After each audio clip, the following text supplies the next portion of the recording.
Assalamualaikum warahmatullahi wabarakatuh. Pada kesempatan ini, kita akan membahas salah satu teori konstruktivistik menekankan bahwa belajar merupakan proses aktif, di mana peserta didik membangun pengetahuannya sendiri melalui pengalaman, interaksi, dan refleksi.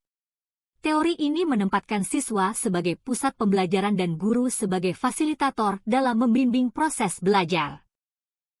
Teori belajar mencakup beberapa pendekatan yang saling melengkapi. Behavioristik melihat belajar sebagai perubahan perilaku akibat stimulus dan respons, kognitivistik menekankan proses berpikir dan pengolahan informasi, serta konstruktivistik memandang belajar sebagai proses aktif membangun pengetahuan melalui pengalaman. Sementara itu, humanistik berfokus pada pengembangan potensi dan kemanusiaan peserta didik, dan teori sosial kognitif menekankan peran observasi, peniruan, serta interaksi antara individu dan lingkungan.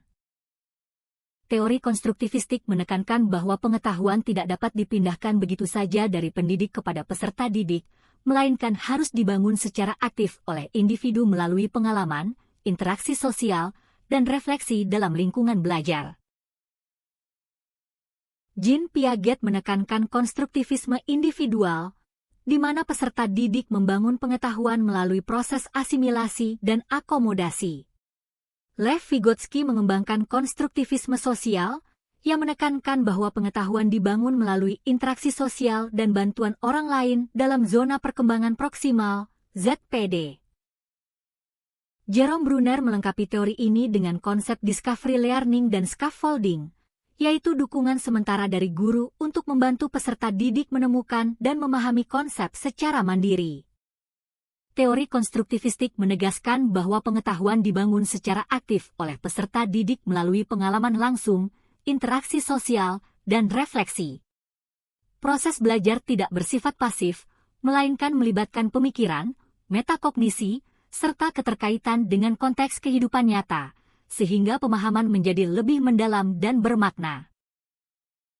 Dalam pembelajaran konstruktivistik, guru tidak berperan sebagai pemberi informasi utama, melainkan sebagai mediator, motivator, pembimbing refleksi, dan fasilitator. Guru membantu mengaitkan pengetahuan baru dengan pengalaman awal siswa, menumbuhkan rasa ingin tahu, membimbing proses berpikir, serta menciptakan lingkungan belajar yang memungkinkan siswa bereksplorasi dan membangun pemahamannya sendiri. Berbagai strategi pembelajaran seperti problem-based learning, project-based learning, discovery learning, inquiry-based learning, dan collaborative learning menempatkan siswa sebagai pembelajar aktif.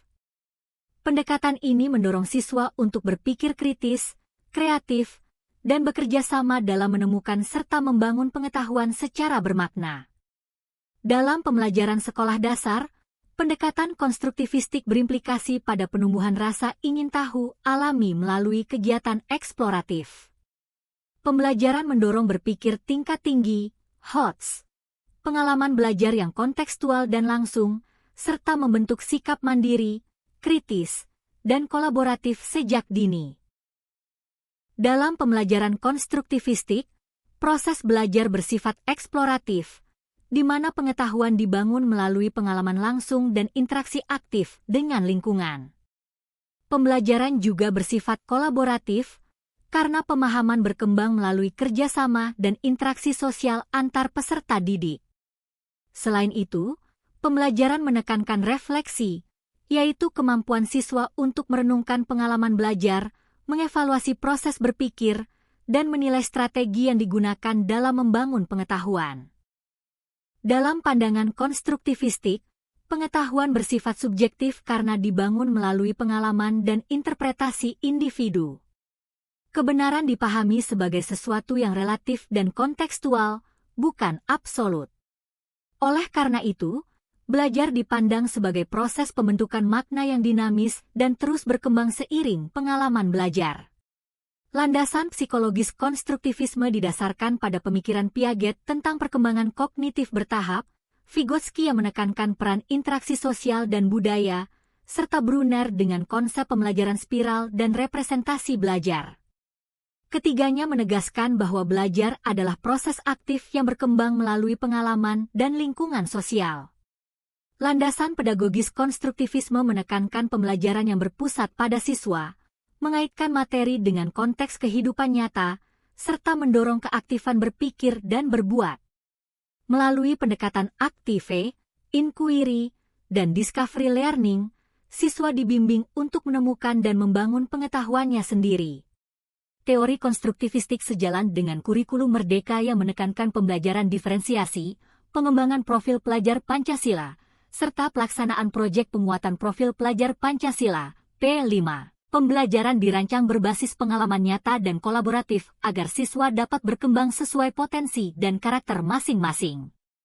Pembelajaran konstruktivistik sejalan dengan SDGs, khususnya dalam mendorong pendidikan yang inklusif, aktif, dan partisipatif. Pendekatan ini mengembangkan kompetensi abad ke-21 seperti berpikir kritis, kreativitas, kolaborasi, dan komunikasi, sekaligus menumbuhkan kesadaran keberlanjutan serta tanggung jawab sosial dalam proses belajar. Integrasi nilai AIKA, keislaman dan kemanusiaan, menegaskan bahwa setiap individu memiliki potensi dan tanggung jawab moral dalam belajar. Pembelajaran diarahkan untuk menumbuhkan keikhlasan, tanggung jawab, dan kolaborasi sosial, serta menyadarkan peserta didik bahwa belajar tidak hanya untuk kepentingan diri sendiri, tetapi juga untuk kebaikan masyarakat dan kemanusiaan. Dalam pembelajaran konstruktivistik, evaluasi tidak hanya menilai hasil akhir, tetapi juga proses belajar dan keterlibatan siswa. Penilaian menekankan pada kemampuan berpikir kritis dan reflektif, serta pada produk nyata yang dihasilkan melalui eksplorasi atau proyek sebagai bukti pemahaman siswa. Dalam pembelajaran di sekolah dasar, pendekatan konstruktivistik menempatkan guru sebagai fasilitator dengan metode pembelajaran berupa diskusi, eksperimen, dan proyek kolaboratif. Evaluasi menekankan proses berpikir siswa, bukan hanya hasil akhir, serta didukung penggunaan media konkret dan konteks nyata. Tujuan utamanya adalah membantu siswa membangun makna dan mengembangkan kemampuan berpikir kritis sejak dini. Berikut ini ada referensi dari materi hari ini. Sebelum mengakhiri ada kata-kata mutiara dari Andi Ana, belajar bukan tentang menghafal pengetahuan, melainkan membangun pemahaman melalui pengalaman dan refleksi. Karena itu, bangunlah jembatan antara teori dan praktik. Sebab di sanalah pembelajaran sejati terjadi. Sekian materi hari ini. Wassalamualaikum warahmatullahi wabarakatuh.